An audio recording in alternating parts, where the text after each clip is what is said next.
मुरली अमृत की धारा है धारा, जो देती दुखों से किनारा। मुरली अमृत की धारा है धारा, जो देती दुखों से किनारा। भूले जीवन में हो जाए शिव बाबा मुरली में समझाए। भूले जीवन में हो जाए शिव बाबा। ओम शांति। आज की तारीख है 1/7/2024 के बाबा के साकार महावाक्य। मीठे बच्चे शांति धाम पावन आत्माओं का घर है। उस घर में चलना है तो संपूर्ण पावन बनो। बाबा ने प्रश्न पूछा, बाप सभी बच्चों से कौन सी गारंटी करते हैं? बाबा ने उत्तर दिया, मीठे बच्चे तुम मुझे याद करो तो मैं गारंटी करता हूँ कि बिगर सजा खाए तुम मेरे घर में चलेंगे।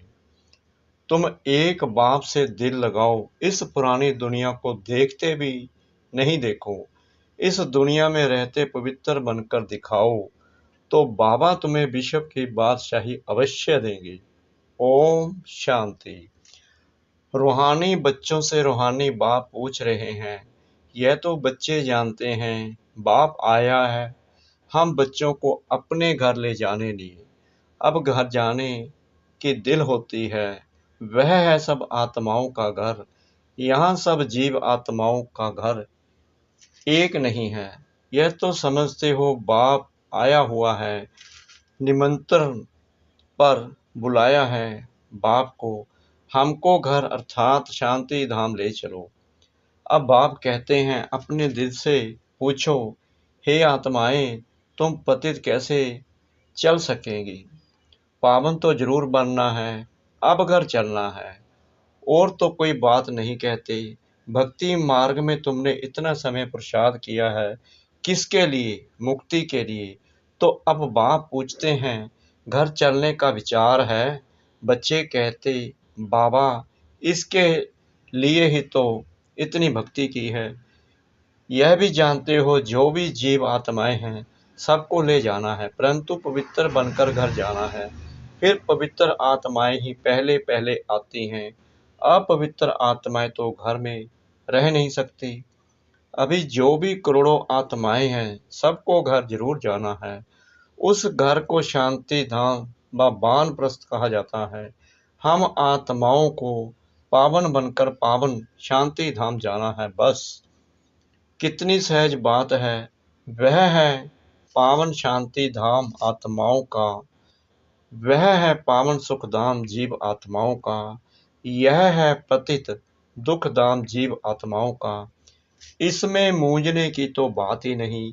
शांति धाम जहाँ सब पवित्र आत्माएं निवास करती हैं, वह है आत्माओं की पवित्र दुनिया, वॉइसलेस इनकॉर्पोरियल वर्ल्ड। यह पुरानी दुनिया है सब जीव आत्माओं की, सब पतित हैं। अब बाप आए हैं आत्माओं को पावन बनाकर पावन दुनिया शांति धाम में ले जाने। फिर जो राजयोग सीखते हैं वही पावन सुख धाम में आएंगे। यह तो बहुत सहज है, इसमें कोई भी बात का विचार नहीं करना है, बुद्धि से समझना है। हम आत्माओं का बाप आया हुआ है, हमको पावन शांति धाम में ले जाने। वहां जाने का रास्ता जो हम भूल गए थे सो अब बाप ने बताया है। कलब कलब मैं ऐसे ही आकर कहता हूँ, हे बच्चे मुझ शिव बाबा को याद करो। सर्व का सदगति दाता एक सतगुरु है। वहीं आकर बच्चों को पैगाम अथवा श्रीमत देते हैं कि बच्चों अभी तुमको क्या करना है। आधा कल्प तुमने बहुत भक्ति की है, दुख उठाया है, खर्चा करते करते कंगाल बन गए हो। आत्मा भी सत्तो प्रधान से तमो प्रधान बन गई है। बस यह थोड़ी बात ही समझने की है। अब घर चलना है व नहीं? बाबा पूछ रहे हैं, अब घर चलना है या नहीं? हाँ बाबा जरूर चलना है। बच्चे कह रहे हैं, हाँ बाबा जरूर चलना है। वह हमारा स्वीट साइलेंस होम है। यह भी समझते हो बरोबर अभी हम पतित हैं, इसलिए जा नहीं सकते हैं। अब बाप कहते हैं मुझे याद करो तो तुम्हारे पाप कट जाएंगे। कलब कलब यही पैगाम देता हूँ, अपने को आत्मा समझो। ये देह तो खलास हो जानी है, बाकी आत्माओं को वापिस जाना है। उनको कहते हैं निराकारी दुनिया। सब निराकारी आत्माएं वहाँ रहती हैं। वह घर है आत्माओं का। निराकार बाप भी वहाँ रहते हैं। बाप आते हैं सबसे पिछाड़ी में, क्योंकि फिर सबको वापिस ले जाना है। एक भी पतित आत्मा रहती नहीं है। इसमें कोई मूंझने व तकलीफ की बात नहीं है। गाते भी हैं, हे पतित पावन आकर हमको पावन बनाए साथ ले चलो। सबका बाप है ना। फिर जब हम नई दुनिया में पाठ बजाने आते हैं तो बहुत थोड़े रहते हैं। बाकी इतनी करोड़ आत्माएं कहाँ जाकर रहती हैं, यह भी जानते हो। सतयुग में थोड़ी जीव आत्माएं थी, छोटा झाड़ था, फिर वृद्धि को पाया है। झाड़ में अनेक धर्मों की वैरायटी है, इसको ही कल्प वृक्ष कहा जाता है। कुछ भी अगर नहीं समझते हो तो पूछ सकते हो। कई कहते हैं बाबा हम कल्प की आयु 5,000 वर्ष कैसे माने। अरे बाप तो सत्य ही सुनाते हैं, चक्कर का हिसाब भी बताया है। इस कल्प के संगम पर ही बाप आकर देवी राजधानी स्थापन करते हैं, जो अभी नहीं है। सतयुग में फिर एक देवी राजधानी होगी। इस समय तुमको रचता और रचना का ज्ञान सुनाते हैं। बाप कहते हैं मैं कल्प कल्प कल्प के संगम युग आता हूँ, नई दुनिया की स्थापना करता हूँ। पुरानी दुनिया खत्म हो जानी है। ड्रामा प्लान अनुसार नई से पुरानी, पुरानी से नई बनती है। इसके 4 भाग भी पूरे हैं, जिसको स्वास्तिका भी कहते हैं, परंतु समझते कुछ भी नहीं है। भक्ति मार्ग में तो जैसे गुड़ियों का खेल खेलते रहते हैं। अथाह चित्तर हैं, दीप माला पर खास दुकान निकालते हैं।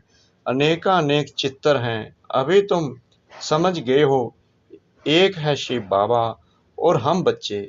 फिर यहाँ आओ तो लक्ष्मी नारायण का राज्य है, फिर राम सीता का राज्य है, फिर बाद में और धर्म आते हैं, जिससे तुम बच्चों का कनेक्शन ही नहीं है।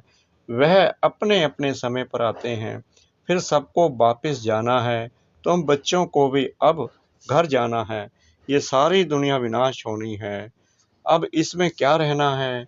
इस दुनिया से दिल ही नहीं लगती, दिल लगानी है एक माशूक से।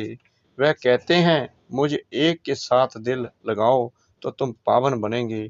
अब बहुत गई थोड़ी रही, टाइम जाता रहता है। योग में नहीं रहें होंगे तो फिर अंत में वह बहुत पश्चाताप करेंगे, सजा खाएंगे, पद भी भ्रष्ट हो जाएगा।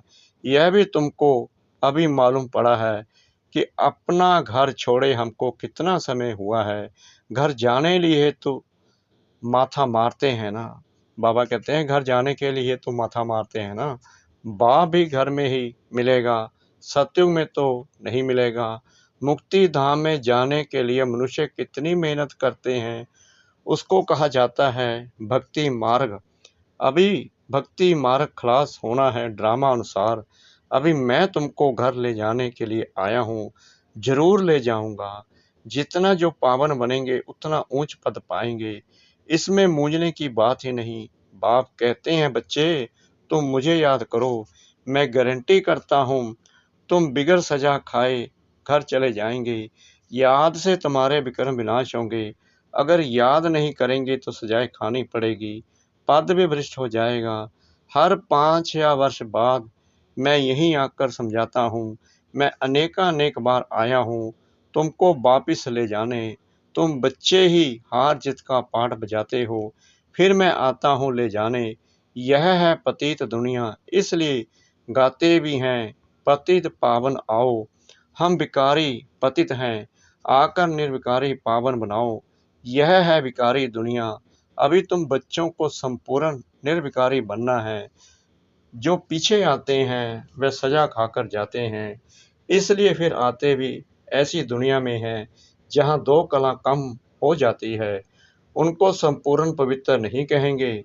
इसलिए अब पुरुषार्थ भी पूरा करना चाहिए। ऐसा ना हो कि कम पद हो जाए। बल रावण राज्य नहीं है, परंतु पद तो नंबरवार है ना। आत्मा में खाद पड़ती है तो फिर उसको शरीर भी ऐसा मिलेगा।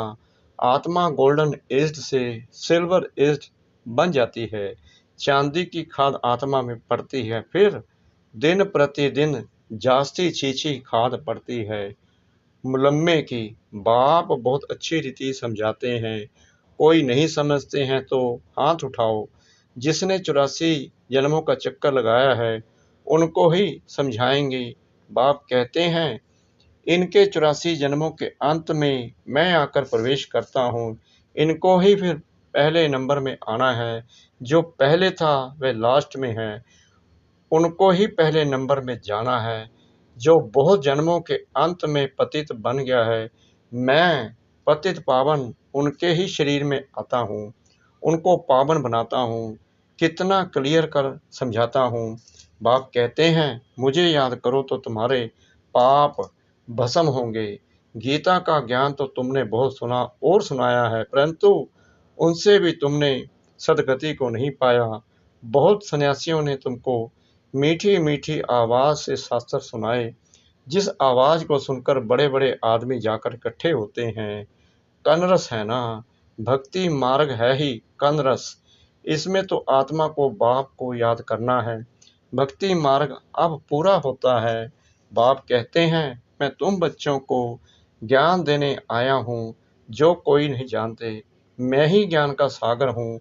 ज्ञान कहा जाता है नॉलेज को। तुमको सब कुछ पढ़ाते हैं, 84 का चक्कर भी समझाते हैं। तुम्हारे में सारी नॉलेज है। स्थूल वतन से सूक्ष्म वतन क्रॉस कर फिर मूल वतन में जाते हो। पहले पहले है लक्ष्मी नारायण की डिनेस्टी। वहाँ भिखारी बच्चे नहीं होते। रावण राज्य ही नहीं, योग बल से सब कुछ होता है। तुमको साक्षात्कार होता है। अब बच्चा बन गर्म महल में जाना है। खुशी से जाते हैं। यहाँ तो मनुष्य कितना रोते चिल्लाते हैं। यहाँ तो गर्भ जेल में जाते हैं ना। वहाँ रोने पीटने की बात नहीं। शरीर तो बदलना जरूर है, जैसे सर्प का मिसाल है। इसमें मूंझने की बात ही नहीं। जास्ती पूछने का रास्ता नहीं है। एकदम पावन बनने के पुरुषार्थ में लग जाना चाहिए। बाप को याद करना मुश्किल होता है क्या? बाप के सामने बैठे हो ना, मैं तुम्हारा बाप तुमको सुख का बरसा देता हूँ। तुम यह एक अंतिम जन्म याद में नहीं रह सकते हो। यहाँ अच्छी रीति समझते भी हैं, फिर घर में जाकर स्त्री आदि का चेहरा देखते हैं तो माया खा जाती है। बाप कहते हैं कोई में भी ममत्व नहीं रखो।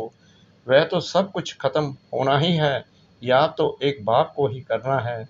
चलते फिरते बाप और अपनी राजधानी को याद करो।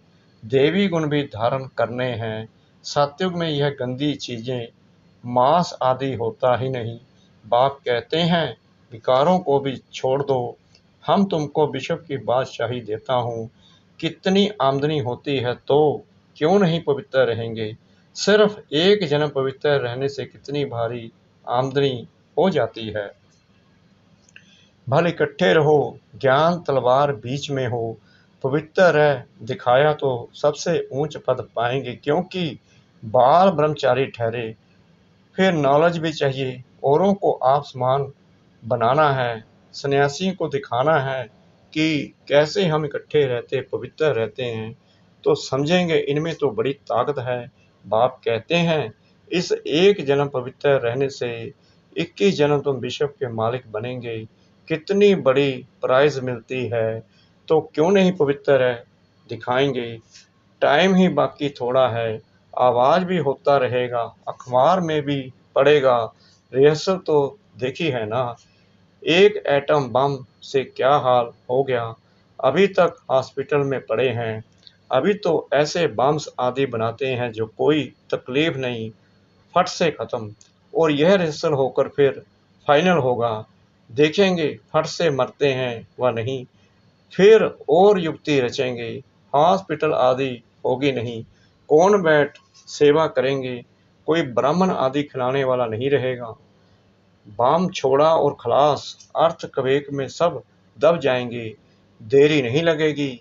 यहाँ ढेर मनुष्य हैं, सतयुग में बहुत थोड़े होते हैं, तो इतने सब कैसे विनाश होंगे, आगे चल देखना है। वहाँ तो शुरू में 9 लाख हैं, फकीर भी तुम हो, साहेब भी तुमको प्यारा है, अभी सबको छोड़ अपने को आत्मा समझ लिया है। ऐसे फकीरों को बाप प्यारा लगता है। सतयुग में बहुत छोटा सा झाड़ होगा, बातें तो बहुत समझाते हैं, जो भी एक्टर्स हैं सब आत्माएं अविनाशी हैं, अपना अपना पार्ट बजाने आती हैं। कलब कलब तुम ही आकर बाप से स्टूडेंट बन पढ़ते हो, जानते हो बाबा हमको पवित्र बनाकर साथ ले जाएंगे। बाबा भी ड्रामा अनुसार बधाईमान है, सबको वापिस ले जाएंगे, इसलिए नाम ही है पांडव सेना। तुम पांडव क्या कर रहे हो, तुम बाप से राज्य भाग्य ले रहे हो, हूबहू कल पहले मिसल, नंबर वार प्रसाद अनुसार। अच्छा मीठे मीठे सिकला दे बच्चों प्रति माता पिता बाप दादा का याद प्यार और गुड मॉर्निंग। रूहानी बाप की रूहानी बच्चों को नमस्ते। हम रूहानी बच्चों की रूहानी बाप दादा को श्रद्धा भरी प्रेम भरी नमस्ते। शुक्रिया बाबा, शुक्रिया बाबा, शुक्रिया बाबा, इस मीठी मीठी मीठी मुरली के लिए।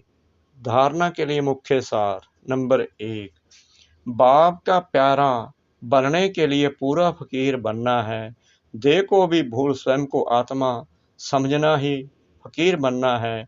बाप से बड़े से बड़ी प्राइज लेने के लिए संपूर्ण पावन बनकर दिखाना है। नंबर 2, वापस घर जाना है, इसलिए पुरानी दुनिया से दिल नहीं लगानी है, एक माशूक से ही दिल लगानी है। बाप और राजधानी को याद करना है। वरदान सतगुरु परमपिता परमात्मा जी का। ब्राह्मण जीवन में सदा चीयरफुल और केयरफुल मूड में रहने वाले कंबाइंड रूपधारी भव। यदि किसी भी परिस्थिति में प्रसन्नता की मूड परिवर्तन होती है तो उसे सदा काल की प्रसन्नता नहीं कहेंगे। ब्राह्मण जीवन में सदा चेयरफुल और केयरफुल मूड हो, मूड बदलनी नहीं चाहिए। जब मूड बदलती है तो कहते हैं मुझे तो एकांत चाहिए, आज मेरा मूड ऐसा है। मूड बदलती तब है जब अकेले होते हो। सदा कंबाइंड रूप में रहो तो मूड नहीं बदलेगी। स्लोगन, कोई भी उत्सव मनाना अर्थात याद और सेवा के उत्साह में रहना। कोई भी उत्सव मनाना अर्थात याद और सेवा के उत्साह में रहना। ओम शांति।